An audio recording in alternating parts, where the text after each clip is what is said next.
Just a quick introduction. Hi, my name is Lawrence. I will speak to you about the excellence of wisdom and reveal some amazing things from Elohim's Word. We are now in that time of the end spoken of in His Word, and so many things are being revealed before our very eyes. I will discuss a mystery that has been hidden since the very beginning, that was destined for our glory before time began. That means there was a plan, and the Creator knew all things in advance, and that He wrote the end from the beginning. Now, of course, I'm speaking here about Elohim's wisdom.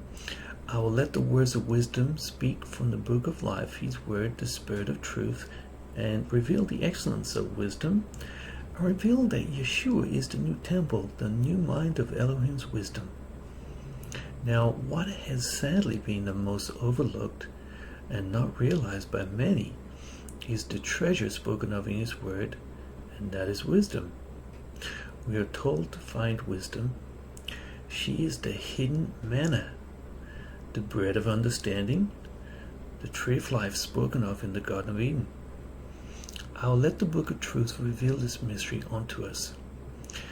If you want to discover the power of wisdom, you'll want to sit back and listen carefully. We are told to honor wisdom, the mother of all knowledge and understanding, and to plant the root of wisdom, which is the new mind of man, the mind of the Mashiach. We're told this in 1 Corinthians chapter 2, verse 16. It says, "For who has known the mind of Jehovah so as to instruct him? But we have been given the mind of the Mashiach." And the mind of Mashiach is the new man, the new Adam, and it's all to do with wisdom. You will discover that it is wisdom that builds the new temple, that is the new man, and we are that spiritual building. I will let wisdom describe our excellence and our power, our permanence, and the depth and riches of knowledge and understanding that she has. I'll be reading the word, some from the Hebrew and other passages in English. So let's have a look at Proverbs chapter 3, verse 19. This is where we'll start off. Now it says, Yehovah behakama yasad aretz, konen samayim bitbuna. Yehovah, by wisdom, founded the earth, and He established the heavens by understanding. So this is a very important thing to observe, is that wisdom was there at the very beginning, when the earth was founded. And we see that wisdom is all about knowledge and understanding. So we'll explore more on this in a moment. But this word yasad, yasad means to establish or found or fix. And so we've seen it's speaking of the earth here. And this word kun means to be firm, so establish. And this is the word for samayim, the heavens, and we see by understanding. So tabu means an understanding, and it comes from the root word bin, which means to discern. So there's a lot of knowledge and understanding that is gone into the foundation of the earth. Now we'll read from Proverbs chapter 8, verses 22 to 31. Now notice that wisdom saw how the world was created. Imagine what an experience that would be, and witnessing such mighty works. I cannot even begin to fathom the splendors and the beauty of this process. This means that wisdom knows everything about this creation, and has so much understanding about how the world was formed. Now, this just gives you some depth of understanding of wisdom, and why wisdom is excellence. Now read this. In verse 22, Yehovah possessed me at the beginning of His way, before His works of old. I have been established from everlasting, from the beginning, before there was ever an earth. So just consider that at the very beginning there was no earth. Wisdom was there, and she got to see His works of old. We don't even know what these are. Now, When there were no depths, I was brought forth, where there were no fountains abounding with water. Before the mountains were settled, before the hills, I was brought forth. While as yet he had not made the earth, or the fields, or the primal dust of the world, when he prepared the heavens, I was there. When he drew a circle on the face of the deep, when he established the clouds above, when he strengthened the fountains of the deep, when he assigned to the sea its limits, so that the waters would not transgress his command, when he marked out the foundations of the earth, then I was beside him as a master craftsman, and I was daily his delight, rejoicing always before him, rejoicing in his inhabited world, and my delight was with the sons of Adam. Now, I find this really intriguing and amazing that, when he made the earth or the fields or even the primal dust, that wisdom was there. So wisdom witnessed the creation process and saw how everything was created. Now, that's really quite amazing. And it talks about when he marked out the foundations of the earth. Wisdom saw how that happened. And I love this. He says, then I was beside him as a master craftsman. Now, if you look at wisdom, and we look at the building of the first temple, it was wisdom who gave the craftsman the ability to make the utensils or the instruments for the temple. And we can see that it is wisdom that has given man so much knowledge, and without them even realizing it. And we see this imagery here where wisdom is beside the Creator while they're making the earth, forming the world. And she compares herself to a master craftsman because she is a master craftsman. And I was his daily delight, rejoicing always before him.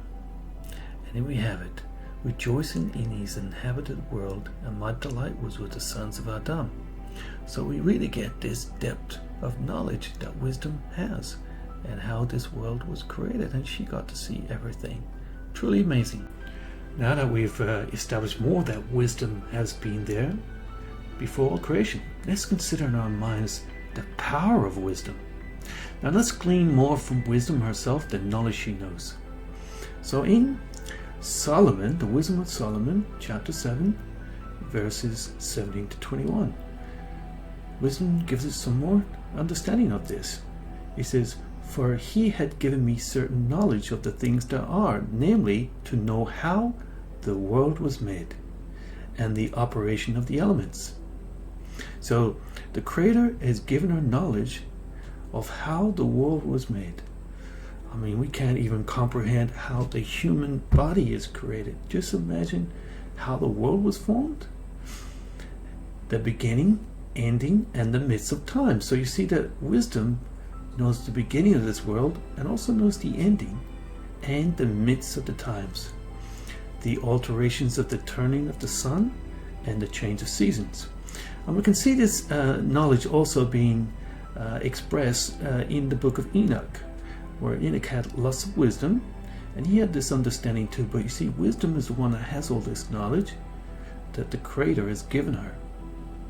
And it talks about the circuits of the years and the position of the stars, the natures of living creatures and the furies of wild beasts, the violence of winds, and the reasonings of men, the diversities of plants, and the virtues of roots.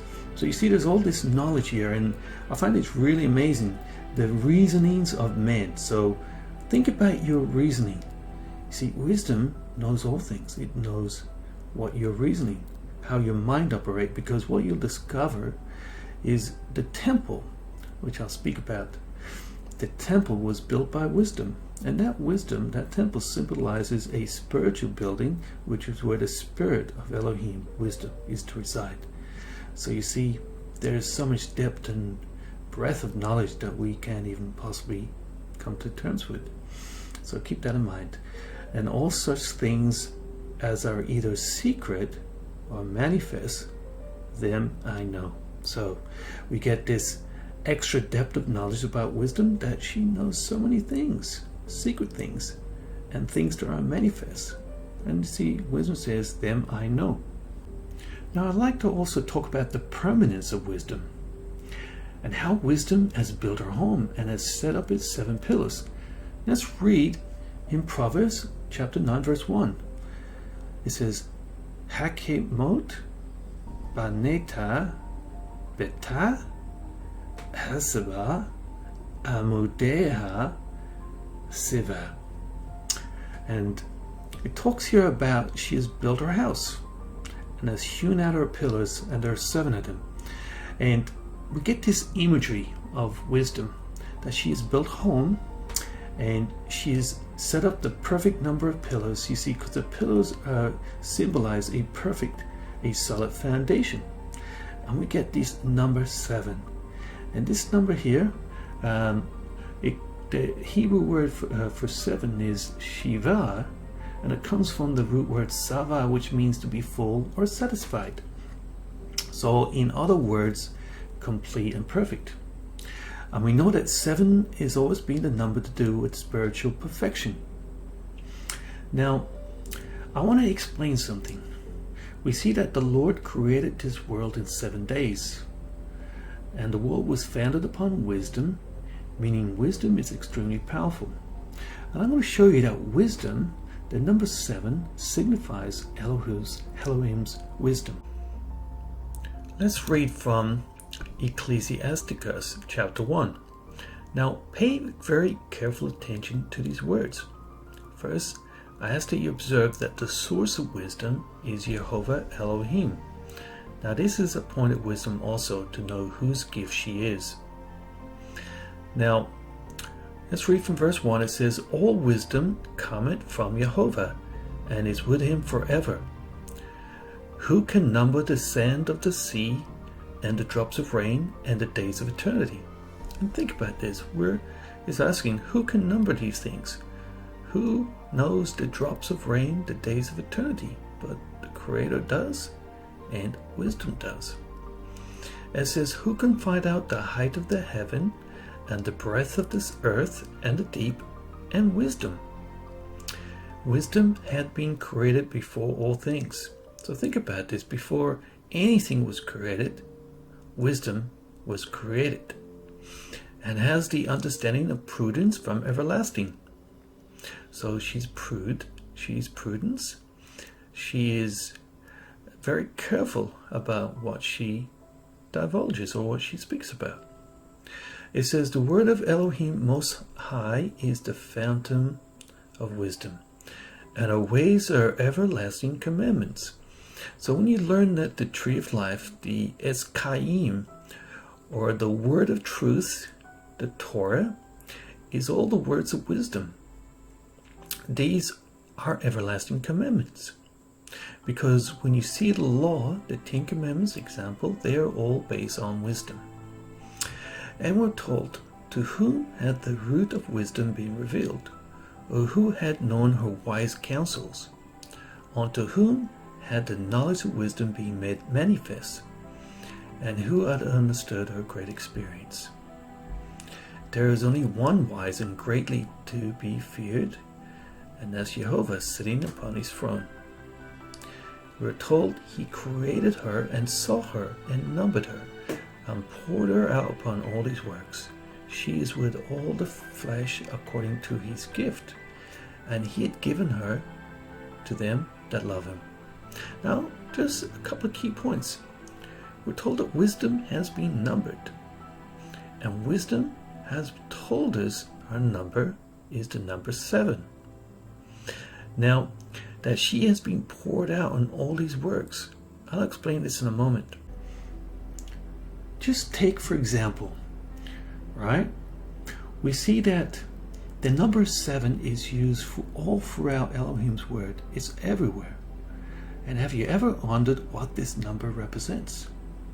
And it represents Elohim's wisdom, because this is wisdom's number. Now just observe an anatomy of grain. We see the word is compared like a seed, because it grows just like a seed for a tree. It needs to be planted. Well, wisdom is the seed, and it is to grow.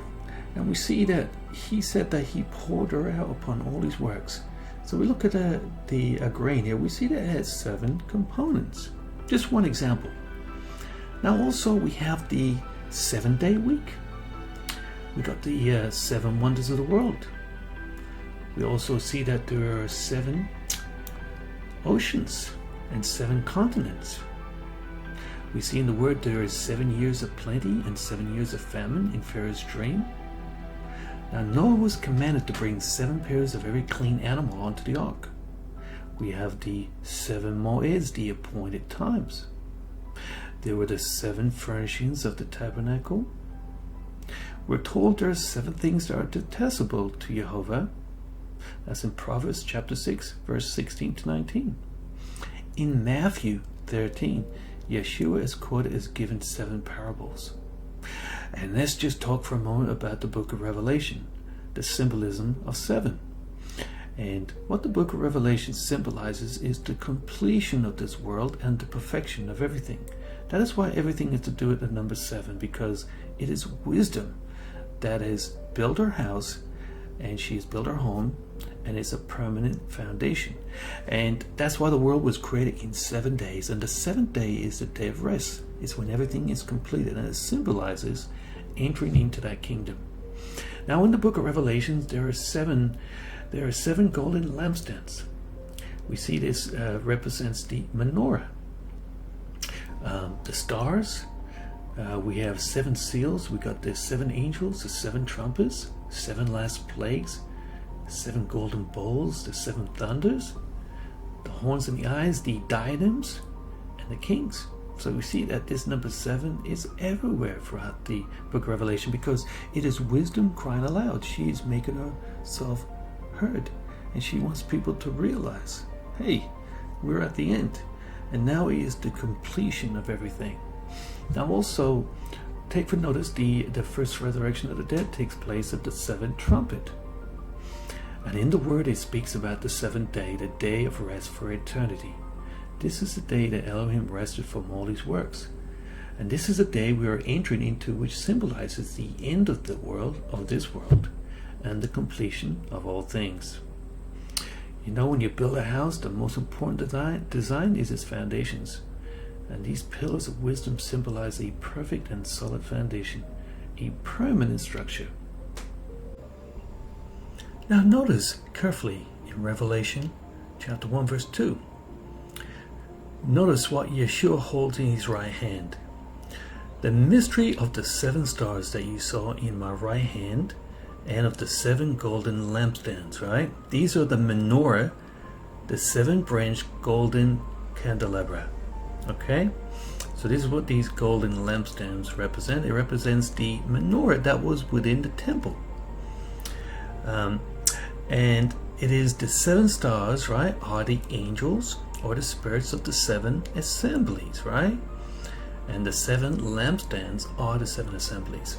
So the menorah represents the assembly, right? And the assembly are the people. That's what it represents, the people. And the 7 stars are the spirits of Elohim, his wisdom. So it's speaking about Yeshua holds wisdom in his right hand. He's been given all the power and dominion, because it is through wisdom that kings get to rule. And it shows you the power of wisdom. So keep that in mind. We're going to read Proverbs chapter 1 verse 20 now. And this is wisdom speaking to the creation. And pay careful attention to her words.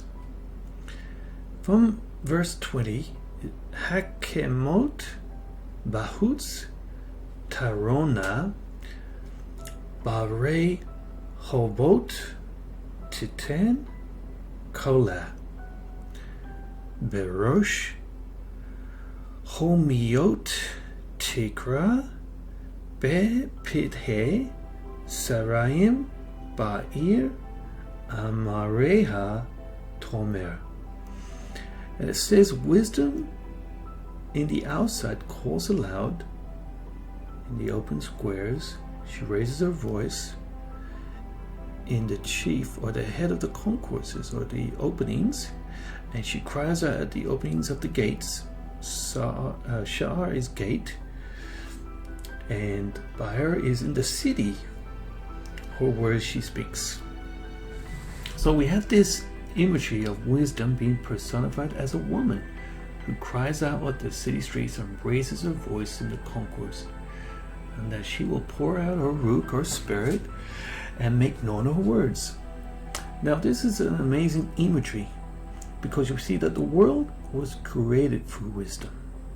So wisdom is speaking through the creation, because her knowledge and depth is so vast. And now she's speaking to the people. Now we're going to read Proverbs chapter 1 verse 24, and we see the response. It says, Ya'an karati vete ma'enu natiti yadi ve'in maksiv. And it says, because I have called and you refuse, I have stretched out my hand and no one regarded. We're told that, however, that no one has listened or acknowledged wisdom, and have refused her counsels, her knowledge and rebuke. In other words, they did not recognize wisdom, just like they did not recognize Yeshua as Elohim's wisdom. This is really profound. Now, those who have not listened are likened to fools that hate knowledge, basically someone who is without understanding. So keep that in mind.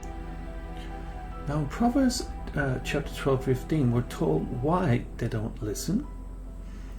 In verse 15 it says, Derek evil, Yashar, Behenev, Vesomea, Lehesav, Hakam.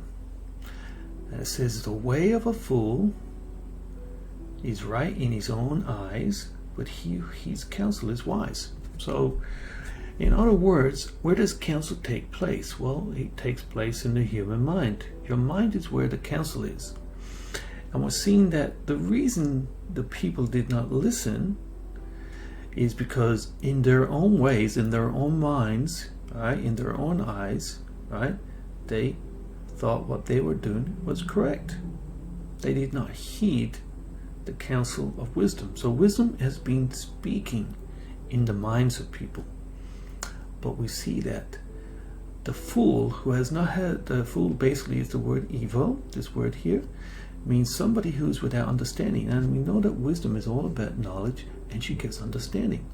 But you see, if we're not listening to wisdom, if we do not recognize wisdom, then we look in our own eyes, and we look in our own minds, and we take our own counsel, and we lean towards our own understanding. Then we become a fool, because we miss out on the incredible knowledge, the incredible experience that wisdom wants to give us. Now, did you know that wisdom is a mother and that she has her children? Now, keep this in mind. In Luke chapter 7, verse 35, we read, it said, wisdom is proved right by all her children. And I want you to consider carefully that Zion, when it's referred to, is actually speaking about wisdom. And I want you to consider that it was by wisdom the Creator founded the earth. And it was for wisdom that everything was created upon the earth. So literally, wisdom gave birth to this earth, in metaphorically speaking. And the question is, wisdom has been trying to speak to her children and communicate. And she cried out in the city course, in the streets. How long, she said, will you lack understanding? So she has been trying to speak to us. And it appears that nobody's been listening to their mother. And this is really quite amazing when you consider that it was through wisdom that the first temple was built, and that temple symbolizes the heavenly tabernacle. And it refers to when Yeshua came the first time, he said, if you destroy this temple, I will raise it in 3 days. And he was referring to his body. You see, it is wisdom that builds the new man. And the new man is Yeshua. And he's referred to as the new Adam. Now also in Sirach, chapter 15, verses 1 to 3, we read, "Whoever fears Jehovah will do this, and whoever holds to the Torah will obtain wisdom."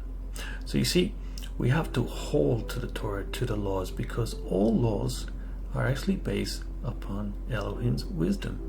And we have to have knowledge and understanding. And that's why the whole performance of the law is all wisdom. So if we hold to the Torah, we will obtain wisdom. And we're told that she will come to meet him like a mother. So it's very symbolic and a metaphor. She'll meet him like a mother. And like a young bride, she will welcome him.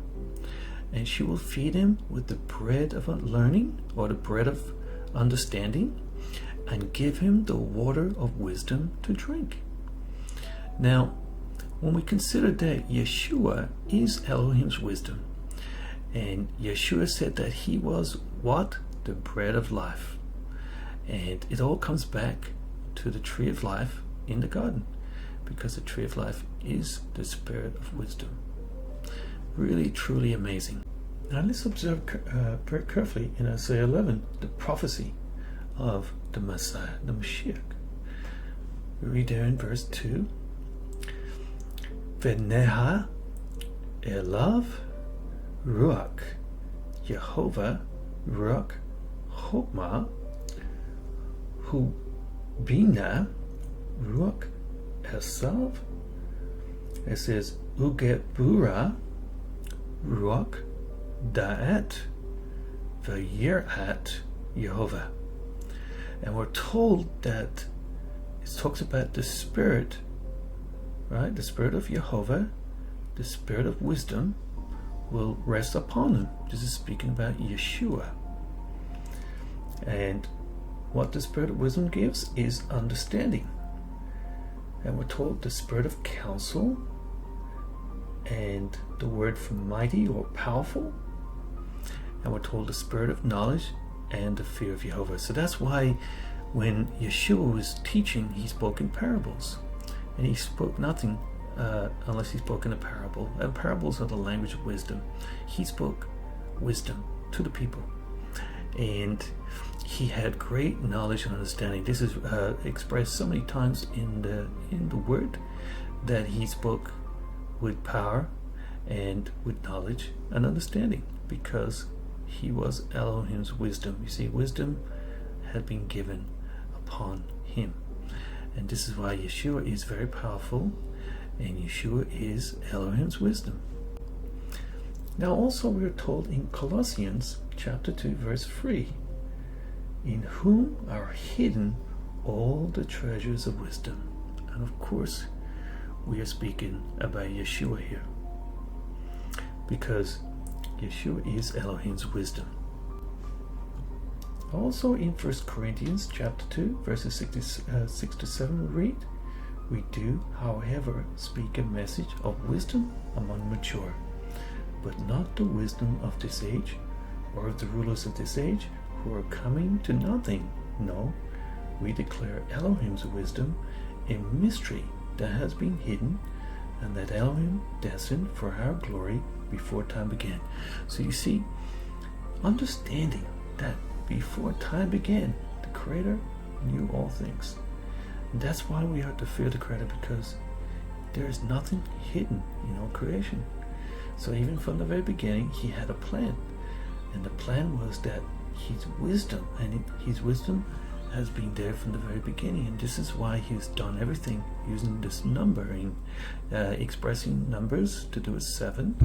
He's been showing and expressing wisdom throughout all his creation. And he is destined, this wisdom that has been hidden, but it's been destined for our glory before time began. Now that is the power of wisdom right there. We are told to find wisdom. Now that you see, wisdom has been crying out to her children to come to her for knowledge and understanding, and to learn her ways. Now let's read some passages that describe what we should be doing. We should be seeking and searching for wisdom. Now in Proverbs chapter 2 verse 4, we read, Im tebaksena kakesef vekemet monim tapesena az tabin yirat Yehovah vedeat Elohim Tzimsa. And it talks here about if you seek her as silver, and as for hidden treasures, search for her, right? Then you will understand the fear of Yehovah and find the knowledge of Elohim. Now this is the amazing thing, because wisdom has the knowledge of Elohim. Now this word to seek, bakash, it basically means to seek, right? But what do you do when you seek, right? It's an attempt to find something, or you have this desire to obtain or to look for something. So we should have this desire within us to seek her, because she's described as a treasure, and really truly she is far greater than any earthly treasure. Gold or silver cannot be compared unto her. This kesef can mean silver or money, right? But you cannot buy wisdom, and no treasure can be compared unto her. She is far greater than any earthly treasure. Now, also, this word kafas, is to search, right? And search is to actually look for something. You need to look carefully and thoroughly, right? And in the word it says, ask and it'll be given, seek and you'll find, and if you knock, the door will be open. So this is really what it's speaking about. We are to seek and to search out for this hidden treasure. And where is this hidden treasure? Well, it is within the word of life, the tree of life, which is his word. And she is also in the world, and not far from each and every one of us. And then when you discover wisdom and you find this treasure, then you're going to get knowledge and understanding. And that is why you will understand the fear of Yehovah. And then you will find the knowledge of Elohim. And it's through wisdom that we come to this knowledge and understanding. So this is really quite amazing. Now in Proverbs chapter 3 verse 13, we read, Azrei Adam Masa Hakma Ve'adam Yapik Tebuna. So basically saying, blessed is the man who finds wisdom, and the man who gains understanding, because you see, you truly are blessed. We are told that we are to find wisdom. But when you find wisdom, you really start to realize how great of a treasure you have just found, because it is the ultimate treasure. And the man who finds wisdom, he is blessed, and he gains understanding. And who does not want knowledge? Because what good is knowledge if you do not have understanding? And it's this understanding that gives us this light, gives us this meaning and purpose, and we start to realize that there is so much more to be discovered. And we discover our Father, our Creator, and we discover wisdom, and we realize that there is so much more to look forward to. So truly you are blessed. So I wanted to share that. Now also observe in Proverbs chapter 3 verse 18. We read, Etz Kayim Hi Lamahazikim Ba Vetomerkeha Mehuzar. And it says that she is a tree of life to those who take hold of her, and all who retain her are happy. Now this Kayim, this is the same life that the Creator Yehovah breathed into Adam and Eve. This Kayim. Now we notice that it's a tree of life. Just like in the Garden of Eden, the tree of life is a metaphor for wisdom, and the words the Torah. Because the tree is where the Torah, the tree of life, where all the words are written upon parchments that come from a tree. So she is truly a tree of life because this is where her words are being written for men to read. And we're talking about this kazak. It really means this word here. Kazak is the root word, and it means to grow firm or strong or strengthen. Just because we're talking about the seed of wisdom here. It needs to grow. It needs to become firm and strong. And that seed is planted within the mind of man. So if we would take hold of this tree of life, and we are found worthy to eat from the tree of life, then truly we will attain her and we'll be happy. Now that ashar really means to go straight, go on and advance, because you can only go on and go and advance when wisdom is behind you, because she is the tree of life. Now that's truly quite amazing.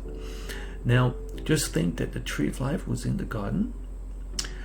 We have to know where to find her, and all these words are being written down for us to read them, and she has been trying to speak to our children to get them to understand, and this is what it's all about. Now I want to also talk about two wisdoms. Just like we had two trees in the garden, the tree of life and the tree of knowledge between good and evil. Well, just in the same manner, there are two wisdoms. Let's observe carefully. Let's talk about the worldly wisdom.